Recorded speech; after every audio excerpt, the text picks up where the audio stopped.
Mirëmbrëma shikues të nderuar. Sonte në komitet e kemi të ftuar një njeri që ka hyrë vonë në LDK, zyrtarisht, por që nuk ka hezituar këto 2 vjet që të qëndrojë vijën e parë të frontit politik. Mirëmbrëma zoti Gecaj. Mirëmbrëma, mirë se gjej. Mirë se vjen. Zoti Gecaj, ku janë korifejt e LDK-s ose garda vjetër e LDK-s? Çfarë nga bojnë ata aktualisht? Shqeni, ose këto 2 vjet të fundit çfarë nga bojnë? Unë thash, ju pash që thatë ka hy vonë në LDK. Zyrtarisht. Po, unë vërtet jam garda vjetër gjithashtu. Kam mundësin të konsiderohem edhe i ri dhe vjetër. Pse? Sepse unë kam qenë një ndër themelues të Lidhjes Demokratike të Degës në Britani të Madhe dhe kam udhëheq atë deg dikun për një 10 vite. Pasi që jam kthy për Britanisë, kam kalu në një jetë tjetër, mo profesionale në aspektin e çështjeve politike, pra kam qenë një analist politik një 14 vite për ambasadën amerikane, tash jam rikthy. Pra mund më konsideru edhe garda vjetër edhe garda re. Ndërsa tash kjo çështja pse unë kam dalë në media, vërtet kjo në një farë mënyrë ka qenë edhe pak aksidentale. Sepse unë kam qenë si këshilltari i kryeministrit Mustafa, po gjithashtu edhe si zëvendës ministri i administrimit të pushtetit lokal, pra Ministrisë së Administrimit të Pushtetit Lokal, unë kam marrë pjesë në Bruksel, në dialog Brukselit, në çështjen e asociacionit të komunave me shumicë serbe, sepse është ndërlidh edhe me zyrën e kryeministrit, po gjithashtu është ndërlidh edhe me ministrinë që unë kam punu. Po kur u kthym për atjet, ju e dini që çështja e asociacionit dhe demarkacionit janë ndërlidh. Janë ndërlidh nga opozita, jo nga ne. Edhe për shkak kësaj, kur shkojsha në çfarëdo interviste për çështjen e asociacionit, automatikisht u ndërlidh edhe çështja e demarkacionit. Unë atëherë kam shfletu bukur shumë dokumente për këtë çështje, kam thënë edhe më herët, kam një mal me dokumente për çështjen e demarkacionit në tavolinën time, edhe për shkak kësaj pastaj kam dalë edhe pse kurrë nuk kam pretenduar të përfaqësoj pjesën profesionale, sepse nuk jam unë ekspert kufish. Po, vetëm pa dashur me përmend emra ndoshta, është një pjesë tjetër e LDK-s, të cilët kanë qenë gjatë këtyre viteve kanë bërë funksione drejtuese brenda LDK-s, edhe në LDK, edhe në qeveri, ose edhe në parlament, e cilët këto 2 vjetet e fundit kanë qenë shumë pasiv. Po ndasha unë edhe më pajtu me ty, po shiqani, kjo ka qenë një projekt i qeverisë, të cilin ne kemi dërguar në parlament. Edhe si të tillë ne kemi pas obligim, sepse unë jam këshilltari i kryeministit, unë mbroj kryeministin Mustafa. Edhe kjo është një projekt që ka shtyr kryeministi Mustafa, jo pse vërtet ne kemi dëshiruar ta shtyjmë këtë, kjo ka qenë një obligim ligjor që ne e kemi marrë nga qeveritë e kaluara. Edhe kjo edhe asociacione vërtet kanë qenë obligimet e tilla. Edhe unë sistemi im i punës është që kur të hynë në një punë, nuk hime një kom, hime të dyjat. Pra edhe unë nëse besoj në diçka, edhe unë kam besu gjithë ato që kam thonë deri tash, edhe qëndroj mbas gjithë asaj që kam thonë deri tash në media, edhe unë atëherë shtyj deri në fund. Pra e kryj punën deri në fund. Pra ka qenë projekti i qeverisë. Ju e dini që çështja e asociacionit, ne e kemi trashëguar për i qeverisë kaluar, sepse në vitin 2013 është lidhur marrëveshja e parë dhe obligimi ligjor e kemi qenë nga atëherë. Pra sepse kam dëgjuar shumë shpesh duke thonë që vërtet ju nuk keni dalë fushat zgjedhore me asociacione dhe demarkacione, që është e vërtet. Asnjë parti për tjetër politike, sepse nuk ka logjik. Nuk ka logjik tillë, sepse kjo është një obligim që cila do qeveri të ishte formuar me kish marrë problem. Unë jam i sigurt që po ta themelonin atë qeverinë Levan, cilën u munduam për një kohë gjatë, unë jam i sigurt që të njëjtat rezultate të kishim edhe sot me atë qeveri. Pra, cila do edhe ne nesër nëse ndrohet qeveria, unë ju siguroj që edhe ajo qeveri tjetër do të merret, edhe me asociacion do të merret, edhe me demarkacion, sepse janë procese të cilat ne gjithsesi duhet t'i përfundojmë. Folim edhe ndërkohë për çështjen sidomos të demarkimit kufirit, ndalem pak te këta që përquj garda vjetër e LDK-s. A nuk besojnë këta tek Isa Mustafa, apo thjesht frigohen me hyrë në këtë luftën politike që ka qenë këto 2 vitet e fundit? Më thonë, për shkak se vret një farë pasiviteti i tyre, mundën me fund, nëse asi mundën me përmend edhe emra, se kush janë këta zyrtarë. Po besoj që janë pasive edhe tek ta tender, tek ne, jo vetëm tek debatet. Tash unë nuk po du me tregu gishtin ndaj asnjërit. Është e vërtet që ka pas nevojë pak më shumë përkraje për qeverinë Mustafa nga të gjithë. poshtë nga strukturat tona të partisë, sepse kjo qeveri është qeveri e Lidhjes Demokratike të Kosovës, pra ne i kemi këtë pozita për shkak të Lidhjes Demokratike të Kosovës, për shkak të deputetëve tonë në kuvendin dhe për shkak të rezultateve zgjedhore të fundit. Megjithatë, po flasim për dy çështje jashtëzakonisht të ndihshme. Pra edhe çështja e asociacionit, edhe çështja e demokracisë janë çështje të ndihshme, posaçërisht kur flasim për çështjen e asociacionit, sepse ju e dini që është thonë, është propaguar që vërtet kjo do të krijojë një nivel tretë, do të krijojë një autonomi të tipit të Bosnjës dhe pastaj njerëzit të cilët nuk i kanë të gjitha informatat.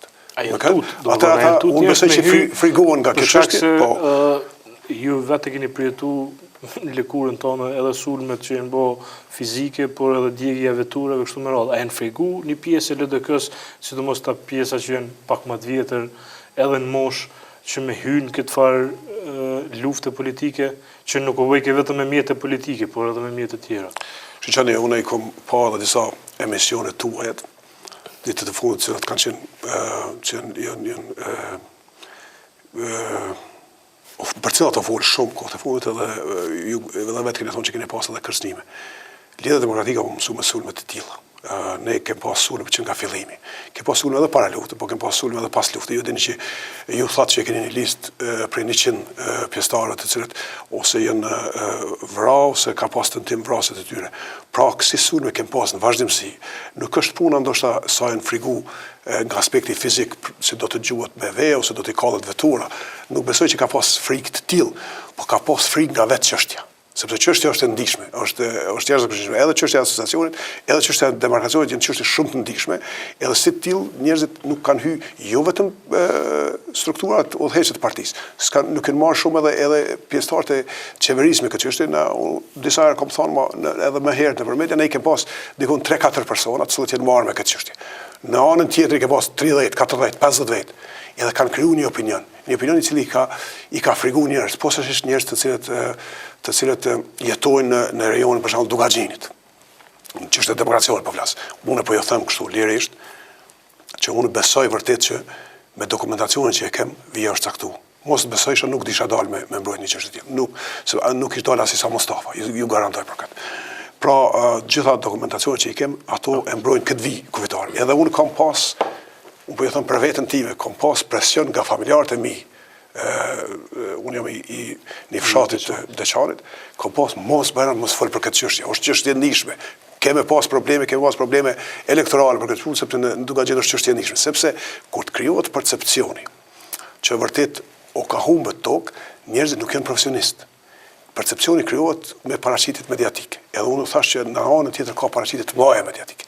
Edhe si tillë tash kjo është krijuar percepcioni në rajonin e Dugaxhinit dhe barem ju them në një rast kam pas rast kur kam dëgjuar njerëz thonë o çfarë ky bajram demarkacioni. Pra, unë asnjëherë deri sot nuk kam mbrojtur aspektin profesional të kësaj. Unë kam mbrojtur më shumë pjesën politike, por nga aspekti profesional, gjithë dokumentacionin që e kam lexuar deri sot, i gjithë dokumentacionin sugjeron që vërtet vija është e përcaktuar më drejt. Pikërisht ky debat juve ju ka ekspozuar, domethënë më shumë se të tjerët, sidomos sulmet ndaj opozitës, por edhe ju shpesh ndoshta keni kaluar cakun ose a besoni që keni kaluar shpesh cakun në sulmet ndaj opozitës, sidomos në rastin e vetëvendosjes? Jo, shiqani, unë nuk besoj që kam kaluar cakun, sepse unë deri më sot nuk mundesh me gjetë asnjë individ të cilin e kam ofenduar i pari. Pra është njërën? Jo, asnjërin. Donika Kadajn? Donika Kadajn, jo i pari, thash që e kam ofenduar i pari. Nëse jem quni mu të smur psiqik, nuk mundesh me pritë mastaj unë me të krej. Populli thotë është fjala e popullit. Pra nëse ju më çuni mu i smur psiqik, atëherë nuk mund të pritës që unë shumë edhe kjo gardat e kuqe, kmertë ose kmertë kuqe ose kështu si keni identifikuar, ju kanë përmend shpesh këto, se si një prej akuzave ndoshta trona ndaj vetëvendosjes. Unë s'besoj që është akuzë rronë hiç. Jo bëni brigadat e kuqe. Se jo kmertë e kuqe, po brigadat e kuqe kanë qenë brigate rose në Itali, kanë qenë disa brigada komuniste, të cilat kanë ndërmarrë veprime të tilla. Pra, kjo kmertë e kuqe, Pol Potit ju pas ka shtu kjo. Këta ja kanë shtu, i kam qytë brigadat e kuqe, sepse kanë qenë komuniste, dhe unë besoj që sistemi, mënyra e funksionimit vetëvendosës është i tillë. Unë barem nuk e thras kurrë vetëvendosje, unë i them lëvizja anarkiste vetëvendosës apo lav, sepse janë anarkista. Edhe si të tillë deri tash përpos ndonjë atentati i kanë përdorur të gjitha mjetet që i kanë përdorur brigadat e kuqe. Barem në çështjen e atentateve mund të ketë edhe hapësirë nëse vërtetohen për shembull akuzat ndaj tyre, të cilat i kemë pa që policia i ka arrestuar nëse 3 ndohet i ka liru disa individ që mendon që janë të involvuar në gjuhëtin e parlamentit. Nëse vërtetohen akuzat të tilla, atëherë kemi hapësirë edhe për atentat, sepse parlament ka mund të jetë dikush duke punu natën edhe ka mund të vdes në një sulm të tillë. Nëse vërtetohen, po e them prapë, nëse vërtetohen, është çështje e sistemit gjyqësor ta vërtetojë atë, ose nëse vërtetohet që Alket Zeqiri ka qenë ai personi i cili e ka kallë veturën e grusime dhe veturën e gruas ministrit Krasniqi. Pra, ai është i dyshuar i policisë, tash për tash, hetimet kundër tij vazhdojnë, nëse vërtetohet edhe ai është një akt terrorist. A është shndru kjo një farë mënyrë çështje personale mes jush dhe vetëvendosjes të pas parasysh pikërisht këto historinë, pra djegjen e veturës, sulmet që ju kanë bërë me vezë kështu me radhë. A është shndru në çështje personale? Unë tentoj, sinqerisht tentoj që çështjet politike mos t'i shndrojnë çështje personale. Edhe unë nuk kam gjë personale me asnjë individ në politikën kosovare. Absolutisht jo. Tash, unë kam pas një diskutim, po ju them tash për herë të parë në media, unë kam pas diskutim me familjarët e mi për çështjen e personit fjalë Alket Zeqiri. Sepse familjarët e mi kanë qenë bukur shumë nervozuar me një veprim të tillë. Edhe unë i kam thonë që nuk duhet ta shndrojmë këto në çështje personale, sepse Alket Zeqiri nuk e njeh mua, unë nuk e njeh atë, nuk kam fol kurrë me të, pra nuk është çështje personale. Po argumenti i disa familjarët mi ka qenë që ata e kanë shndruar në çështje personale, sepse kanë sulmuar gruan tonë. Nëse sulmojnë gruan, atëherë kalon në çështje personale që ka të vërtetë. Në një argument të tillë ka të vërtetë. Po duhet na tash po pretendojmë me qenë një shoqëni. Ajo është arsyeja që me të cilën unë jam mbrojtë që vërtet ne nuk mund ta shërojmë një të keqe me një të keqe tjetër. Pra duhet të lojmë sistemin e drejtësisë që të merren me këtë çështje, edhe unë po shpresoj që ata do të shkojnë deri në fund të kësaj, sepse vërtet veprimet e tilla janë veprimet që kanë shumë karakter personal, sepse ju për shembull e keni pa çështjen e sulmit ndaj Petrit Selimit. Ata e kanë në shenjën në xherim, ata kanë frigu tejmase gruan e tij. Nuk është traditë as e jona, po s'është as traditë ndërkombëtare. Unë e kam përmend në atë kohë kur më kanë gjujt me ve, e kam përmend një rast që më kujtu gjatë studimeve, sa kam qenë një juridik në kriminalistik, në fillim të shekullit kaluar, para fitores së revolucionit komunist në Rusi, është paraqit një lëvizje anarkiste atje. Edhe tash njënit për tyre ju ka jep detyrë që të vras një prej elitës apo aristokracisë Rusisë carizë të tashme. Edhe ai kur ka dalë me kry atentatin, nuk e ka kry sepse ai personi në fjalë ka qenë me grua dhe me fëmijë. Edhe ka prit mas 2 ditë e ka vrarë. Edhe në këtë rast unë them që ata anarkistat rus janë më të civilizuar atëherë se sa anarkistat tonë, që janë tash, që të sulmojnë njeriu në prezencë të gruas së tij. Okej, zoti Geza, me kalu të çështja në cilën ju keni qenë shumë aktiv, çështja e demarkimit kufirit me malin e Zi, çka ka ndiku saktësisht ose çka ndikoi tek ju mas shumti që me mbrojt me ajzell demarkacionin. Pra, se ju personalisht na mundem me ditë se cili me pas rrëfimin tonë se ku është kufini, ku s'është, po si jemi ekspert na e shohim. Çka ka ndiku saktësisht që ju unë thash edhe më herët. Ju betonizu ju në atë. Vërtet kjo lidhje ka qenë aksidentale. Pra fakti që këto dy çështje i ka lidhur opozita, jo ne. Pra ndërlidhja e këtyre dy çështjeve ka qenë ndërlidhje opozitës sepse ata kanë besuar fuqishëm në fillim që me këto dy çështje do të përmbysin qeverinë. Edhe qëllimi kryesor i tyre ka qenë që përmes këtyre dy çështjeve të përmbyset qeveria. Pra kanë zgjedhur dy çështje. Fillimisht është provu me Jablanovicin, ju e dini, pra kanë provu gjithmonë në çështje të cilat janë të ndjeshme për popullatën, që në ato çështje pastaj të përmbysin qeverinë. Është provu me Jablanovicin, ju e dini që kryeministri Mustafa ka larguar Jablanovicin prej qeverisë, dhe pastaj kanë gjetë këto dy çështje. Edhe përmes këtyre dy çështjeve kanë deshur të përmbysin qeverinë dhe ato me mjete të dhunshme. Kem pa çfarë çfarë mjete kanë përdorur. Edhe këtu unë jam ndërlidh aksidentalisht, pra për faktin që unë kam qenë pjesëmarrës i grupit cili ka negociu çështën e asociacionit të komunave me shumicë serbe në Bruksel, edhe kam qenë prezent në gjitha ato negociata, edhe kam ditë që thonë në anglisht by heart, e kam njoft problemin vërtet nga brenda për brenda, edhe si tillë është plotësisht normale të pritet që unë dal edhe ta shpjegoj para opinionit se çka kem bë në Bruksel. Po në çdo intervistë që kam shku, është ndërlidhur çështja e demarkacionit. Demarkacioni u bë më çështje se sa asociacioni. Tash ato u ndërlidhen. Kur u ndërlidhen, atëherë unë kam shku spaku 3 herë kam qenë në komision shtetëror që për dëshirën e demarkacionit edhe jam informu nga aty 1 orë, 2 orë, 3 orë. Jam informu në detaje, kam marrë dokumente, thash në tavolinë ka shumë dokumente, edhe jam marrë me atë çështje pasi që ajo çështje u ngritke. Edhe si tillë, unë konsideroj obligim, nëse pranoj të jem këshilltar i kryeministrit, atëherë unë konsideroj obligim që vërtet të mbroj qëndrimet e tina, posaçërisht nëse besojnë to. Edhe unë deri sot nuk kam marrë në asnjë dokument i cili më sugjeron ndryshe.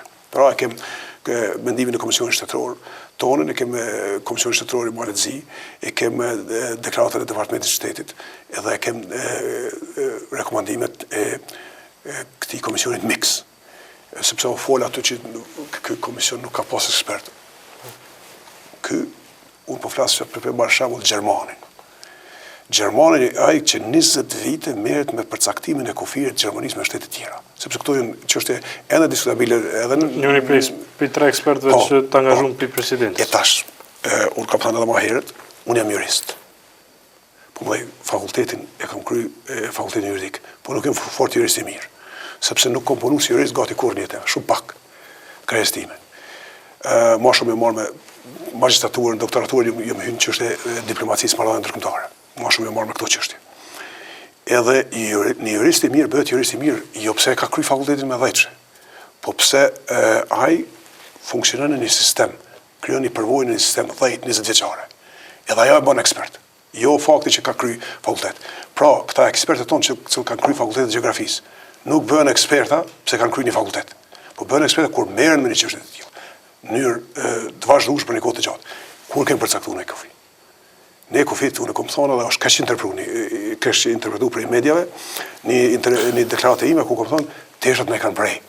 Ne kanë prej tjerët. Pra kufiri para 74-s. Se na po flasim për kjo vije që mas 74-s.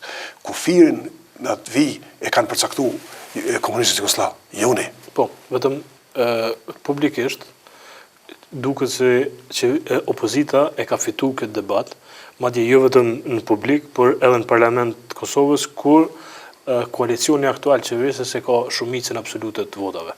Ju nuk arritet me e ratifiku demarkacionin në Parlament. Po, edhe këtu ka shpjegim shiqani, qeverit për të funksionu ju duhen 61 vota. Madje, unë ju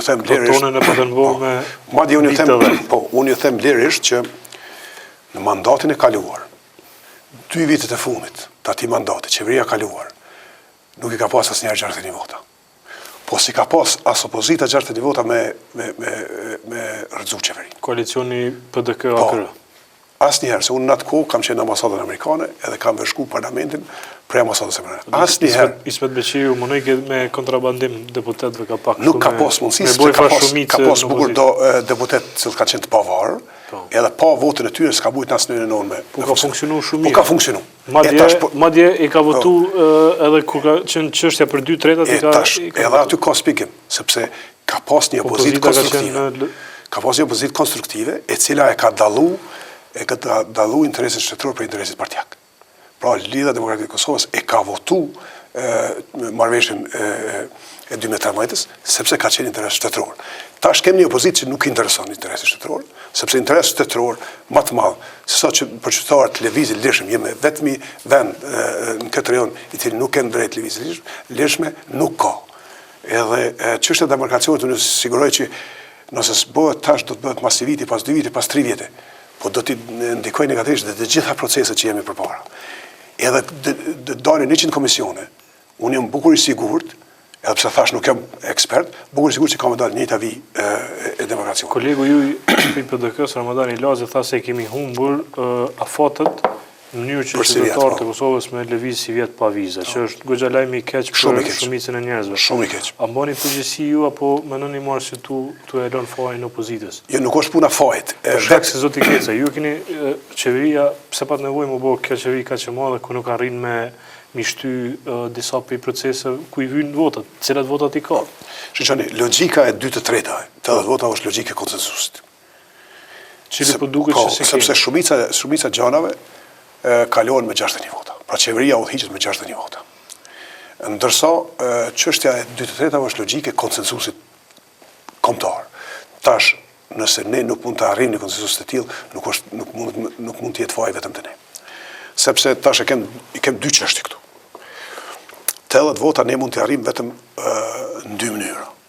Një, nëse lista sërbe kthehet në institucione dhe voton për, edhe dy, nëse kem konsensus me opozitën.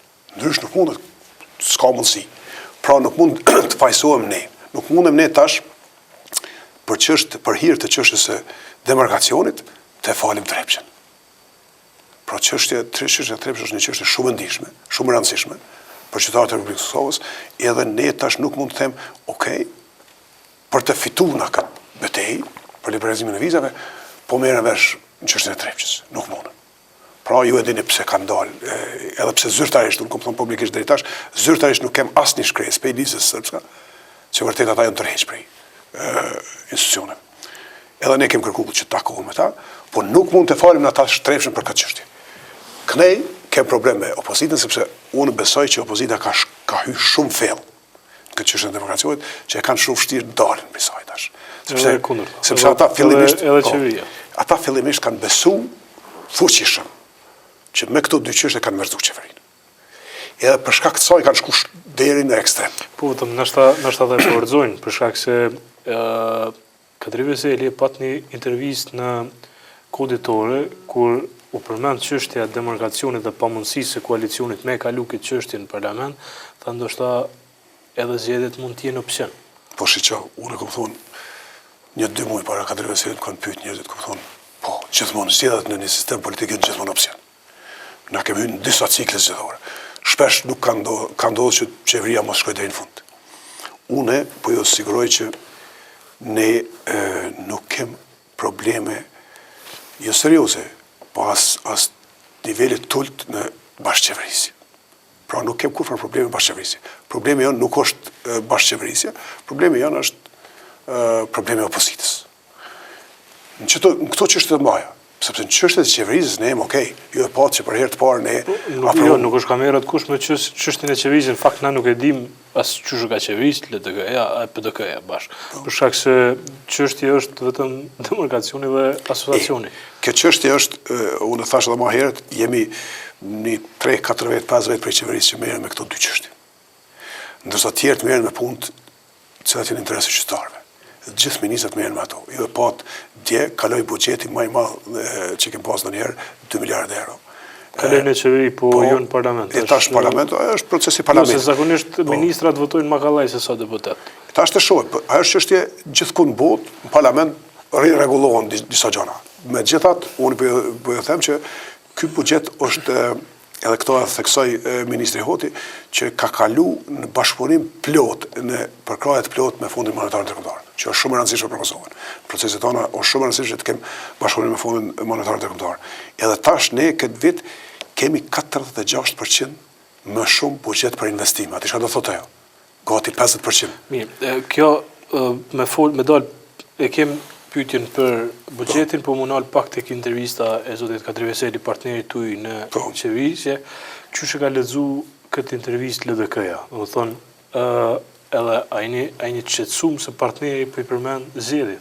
Jo, absolutisht ne e kemi lexuar ashtu si e ka thonë zoti Veseli, ka thonë nuk bëhet kiameti nëse shkojmë zgjedhje.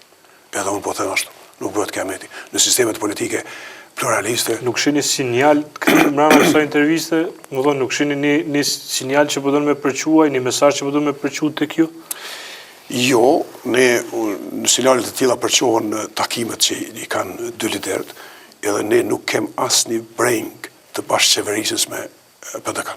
Pra nuk kem problem. Ai çka ka thënë është plotësisht e saktë që në ne mas pari, po ja them lirisht, ne në kohën e lanë lvan, ne mënu të qeverisim me një koalicion këtë tjetër. Kem besu që ndryshimi është i shëndetshëm.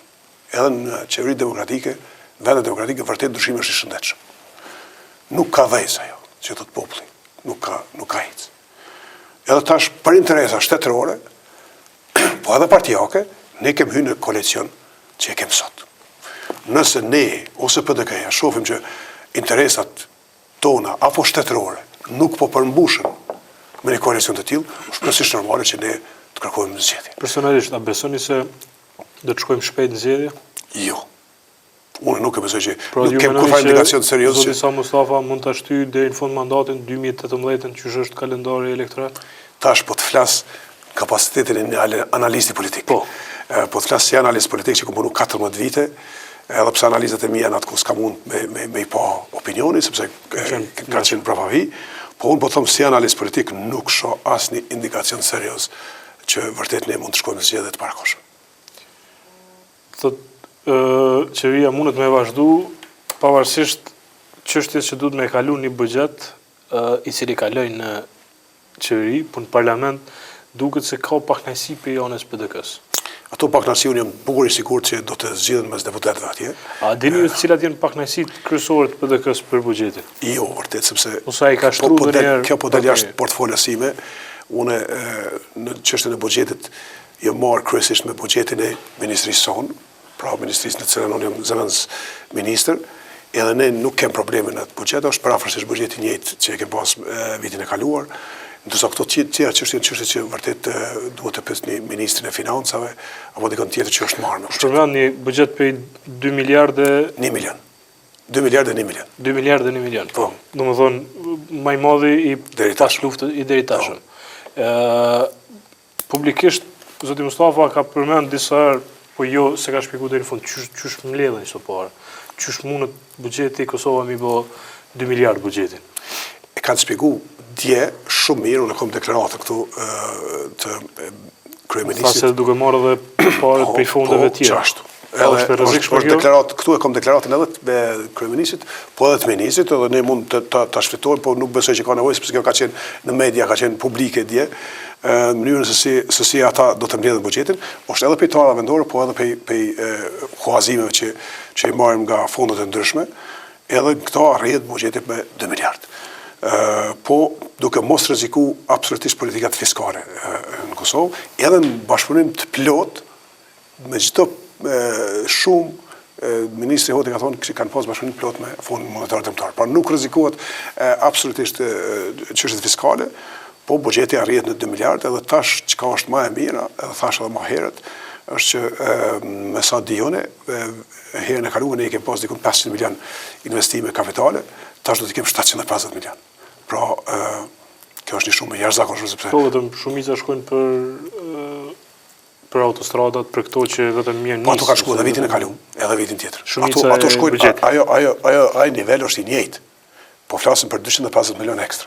Pra, niveli që ka shkuar për autostrada është i njëjtë me vitin e kaluar dhe tash. A ka strategji që do të bëhet me ato para shtesë? Po, i ka plotësisht në ligjin e buxhetit, po edhe në deklarimin e djeshëm që është këtu, shifet qartë ku do të shkojnë ato parë. Se shpesh parë duken se ka shumë parë, është buxhet i madh, po më vonë qytetarët pak i shohin, i përjetojnë ato në Jo, unë këtu e kam listën që e ka përmend dje ministri Hoti, listën e madhe të gjëra që këtu kanë me pika ku do të shkojnë këto parë. Për shembull, e kemi ligjin për skema personale të financuar nga shteti, ligjin për kombësim për përvojë punësve publik, të mbajnë nivele lartë të subvencioneve, ofrimin e pensione për veteranët 50 milion euro, akomodimin e shpenzimeve të nënshme që dalin nga obligimet që ka Agenda Integruese Evropiane, rritjen e mbështetjes financiare. Pastaj kemi fushat caktuar. Në fushën e shëndetësisë është paraparë ndërtesa e mjekësisë së sportit, klinika e fiziatarisë, klinika e ortopedisë, qendra emergjente e Prishtinës, pra i kem të listuar këtu të gjitha vende se ku do të shkojnë. Përmendet çështjen e veteranëve. Kjo u duk se është një prej problemeve për shkak se veteranët nuk do të marrin një pjesë të parave që ju takon sipas ligjit, për shkak të si që shtohen probleme që i ka qitë FMN-ja. A parashini problem me veteranët? Unë po shpresoj edhe ato tha edhe ministri Hoti, po ka thonë edhe ministri Abrashi, sepse kjo është resori i tyre. Kanë kontribu për këtë vënë edhe ligji ju takon në fakt. Shiqo, ne dim gjithë që aty ka nuk polypin diçka për te ne ligji. dim që në ato lista tashmë është bërë çështje publike, sepse këtë nuk po them ne, po thonë edhe veteranët vetë, që listat nuk janë sakta. Pra sesion sakta i ka kry komisioni qeveritor, si kanë bërë veteranët. E tash këtë çështje këta duhet ta zgjedhin. Ministria e Financa, Ministria e Punës, së bashku me veteranët. Duhet të ulen edhe ta zgjedhin.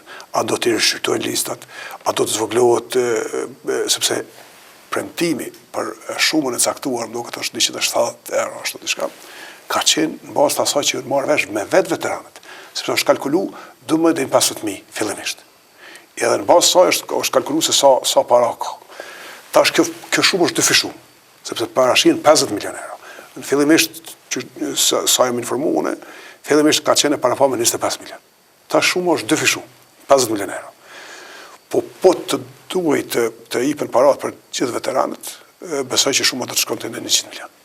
Tash këtë problem duhet të zgjedhin këta, Ministria e Financa, Ministria e Punës, së bashku me veteranët. U duk që këtë problem ja keni lënë me zgjidh Kadri Veseli, për shkak se nuk duket që Isa Mustafa është gjendje me kalu këtë problem me veteranët. Jo, shiqoni, ne kur po flasim, kur unë shpesh kom po mediat duke thonë Kadri Veseli bënë këtë, bëri këtë. Kadri Veseli është udhëhec i partisë më të madhe në koalicion. Edhe vetë fakti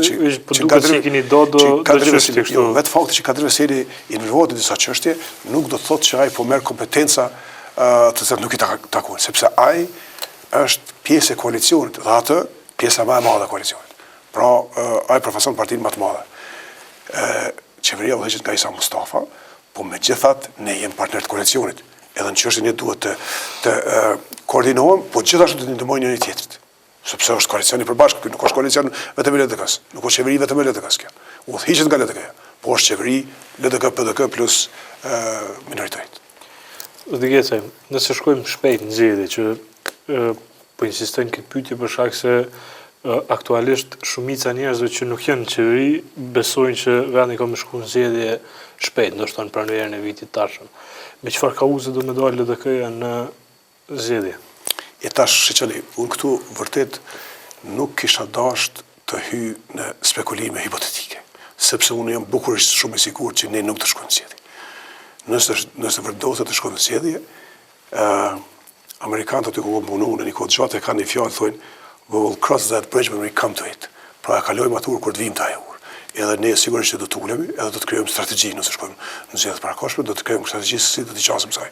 Po nisan po ju them që ne kemi shumë të tregojmë se çka kemi arrit, përkundër faktit që kjo qeveri ka qenë në ngulfatur për më shumë se një vit nga një opozitë shumë e dhunshme. Shikun mo besoj se do ta përmendni në fushata. Unë po flas për vete personalisht, unë nuk kam përmend asnjëherë, po megjithatë çështja e shikut, çështja është përmend edhe çështja pronto. Këto janë çështje që i takojnë disa struktura që ne duhet i forcojmë. Edhe janë ato struktura të cilat nesër mas nesër duhet merren me këto çështje. Nëse ka pas çështje, perceptimet i din gjithkusht perceptimet që ekzistojnë. Unë nuk do të merrem me perceptimet sepse duhet mendoj që jam politikan i përgjithshëm.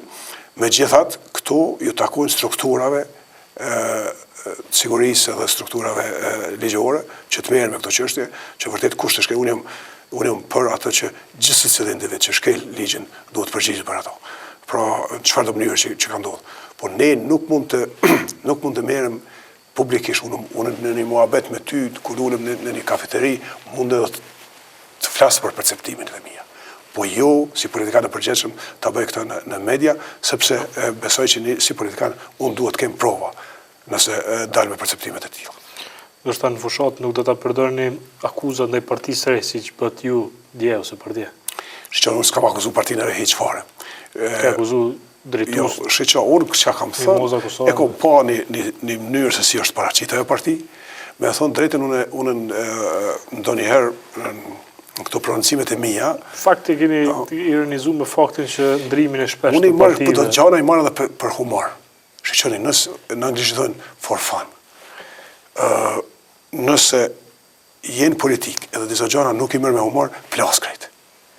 Pra, nuk e shoh, unë kom respekt për zonën Kosovë Lila, edhe nuk kom desh me ofendu fare, edhe se kom ofendu, unë besoj që se kom ofendu fare në aspektin personal, unë kom folë për një lëvizje, një parti, cila po do në më ngrit, cila unë sinqerisht besoj që nuk do të ketë sukses, sepse pesho parafrasisht rrugën e njëjtë të orës edhe të ferit, unë besoj fuqishëm që ne duhet të ndërtojmë sistem të disa parti, tash se cila do të metet, tash i kemë 56 parti të regjistruara politike. Edhe nuk ka hapësirë Kosova për të gjitha ato parti.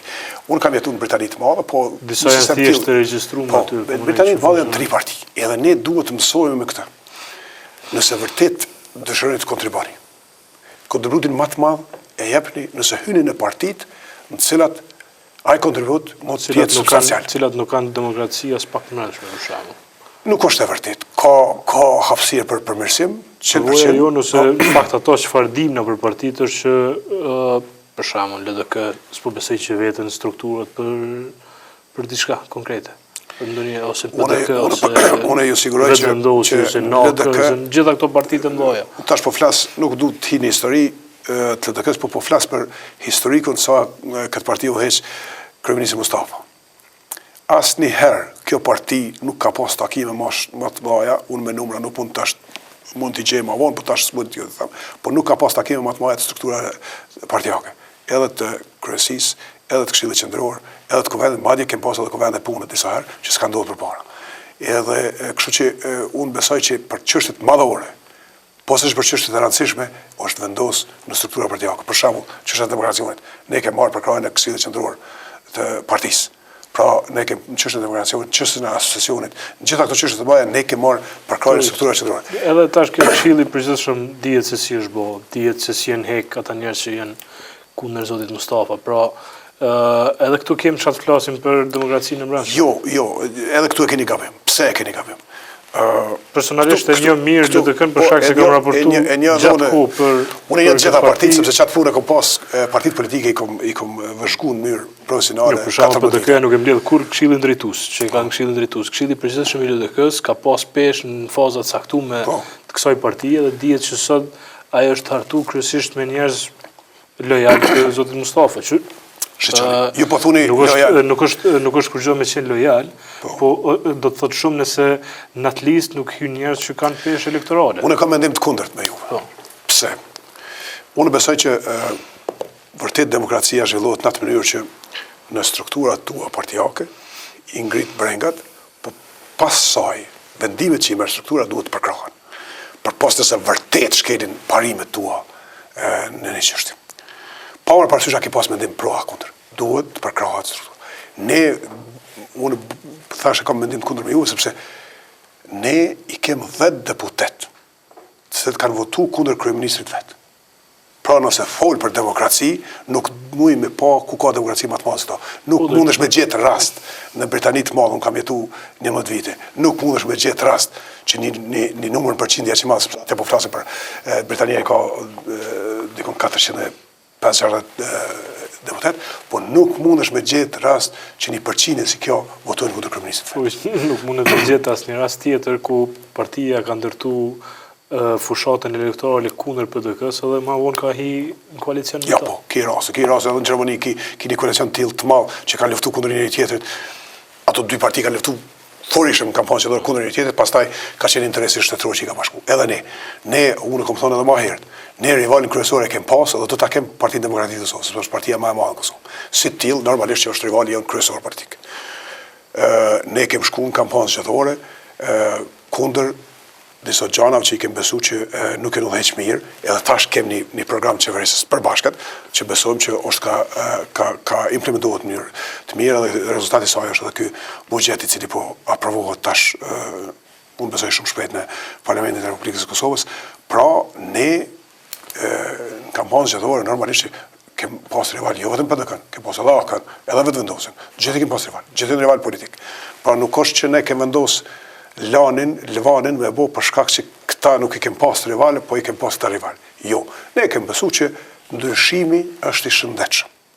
edhe unë besoj ato në demokraci, që ndryshimi nuk ka funksionu, kem kalu në sistemi tjetër. Zoti Gecek, më këthy pak të partia re. Mu më do kë ironike dhe të fakti ku ju akuzut mimozën nëse i lirë, nëse fakt ironizut me ta, se faktin ndrimin e partive ndryshme politike, historinë e tyre politike që kanë pas deri tash, tu lidh me emrimin e fundit LDK-s, që ju keni emru zotin Ramiz Kelmendi, zëvendës kryeministër, njërin që ka shënu, po besoj, një rekord rajonal me ndrim të partive kështu për fazë caktuar. Ja, shtrika. Po vish, për një afat shumë çort. Ai përmendën vetë në promovimin e tij që kishim në pej. Pra, më do ironike fakti me gazetari LDK-s me akuzut dikën për ndrim të partive, ndërkohë që e kanë emëruar dikën që Kur po flas për këtë, po flas sepse unë kam thënë edhe më herët, disa reagime të mia janë reagime të tipit ti ma qet penal, edhe unë i mshoj. Edhe këtu ka qenë kjo, sepse ka pas një deklarim të Mimoza Kosovari Lilas, i cila ka thonë që ne kemi mujtë të shkojmë cilën do parti, po ne kemi desh ndryshime, kemi thelu këtë parti. Edhe unë ka thonë, ka dalë njëherë se ti ke pas parti. Po, me gjithë këta kuadra i kishin marrë. Mimoza ka fillu karrierën e saj politike si zëdhënëse e Bajram Recipit. Pastaj ka hyrë në AKR. Edhe me AKR e ka fitu komunën e Gjakovës, që ka bo një punë shumë të mirë. Unë po jo them se ka bo punë të mirë, sepse Demos është një organizatë ndërkombëtar që aja ka bosh problemin e parë për Kusht kesh me nisë karrierën si zëdhënë, se ka tjerë që ka nisë të qitë qaj në përselit partive. Po, ka edhe tillë. Edhe është normal, edhe në Britaninë ja fillojnë ashtu. Unë i ku pa aktivistët lokal Britanitë madhe që ashtu ja fillojnë. Dalga në Britin. Ama mos më thonë që vërtet unë po ja nisi për i fillimit, se ke nisi për i fillimit, as i liri. Edhe i liri ka qenë në fer, ka kalu në vetë vendose, se që sinqerisht, unë e kom thonë edhe publikisht të disa herë, konceptet e ferit edhe konceptet e vendosës jenë sinata me ditë. Edhe unë nuk i kuptoj, edhe më kujtohet si sot kur thoshin, po hynë një pjesë e madhe ferit vetë vendosës dhe s'u e besoj. Nuk mu e besoj, sepse konceptet jenë diametralisht të kundërta. Po ata hynë, edhe i lirë ka hynë. Edhe ata shumë kom thonë edhe ma herët, një postim pak ma herëshëm, kom thonë, mos është edhe strategji. Mos është edhe strategjia që nuk po mundë me mërzu qeverin, nuk po mundë me fuqizu me qëtë opozit, të këqyrën të përfitojme edhe një pjesë tjetër dhe të bojmë prapë të rëzojmë pushtetin. A është asë nuk e ti. Ta shohim. Fakti që Ramiz Kelmendi ka aderu dhe është mënu zëvendës kryeministër pej LDK-s në qeveri, a është kjo, me që po flasim për strategji, një për strategjive të LDK-s, për shkak se duket se, ose ekziston një perceptim se LDK-ja ka hupe elektorat, edhe tash përmes marrjes në partitë të Ramiz Kelmenda, ose aleancat tjera, që duken një të natyrshme për LDK-n, po tenton me mbajt, çka mundet me mbajt për elektoratit? Pra me rujt këtë strukturë cila supozohet që është dëmtu. Unë e thash ma herët, është realitet që Partia Demokratike e Kosovës është partia e parë në Kosovë. Edhe unë po e siguroj që është partia e parë në Kosovë për shkak të këtyre koalicionit që ka po. Pra ka pas disa parti tjera, për ndryshe, po të ishte vetë vota PDK-s, sipas gjitha gjasave LDK-ja do të fitonte të zgjedhjet e kaluara. Pra, nuk ka kurrë të keqe që edhe ne të shkojmë në një rrugtim të tillë. Të mund të bashkojmë gjitha elementet cilët pajtohen me programin e Lidhjes Demokratike të Kosovës.